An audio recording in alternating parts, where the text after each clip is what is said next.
Any patient born with a congenital heart issue needs to be in medical care, first and foremost. I think that's really important.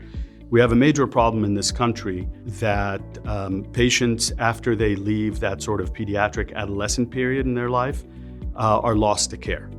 Their pediatric cardiologist now is no longer taking care of them, and oftentimes they either don't have any dedicated cardiac care, or they're sent to adult cardiologists that may not have specific training or expertise in adult congenital heart disease, and frankly may not have the knowledge about these kinds of solutions that are out there for these patients. Patients need to be in care and in subspecialty care.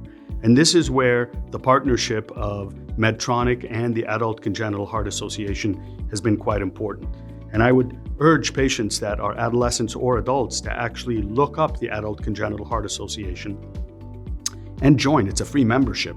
And with that, they're able to find providers local to them that have expertise in this kind of field and that will know about these types of therapies.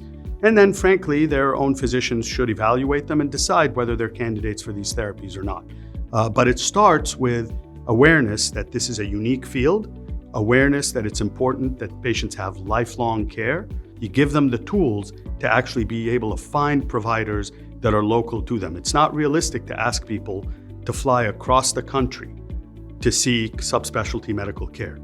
You should be able to go within an hour or two, or maybe a few hours if you're in a very rural part of this country, to a center that has expertise in these types of conditions and where these types of therapies can be provided.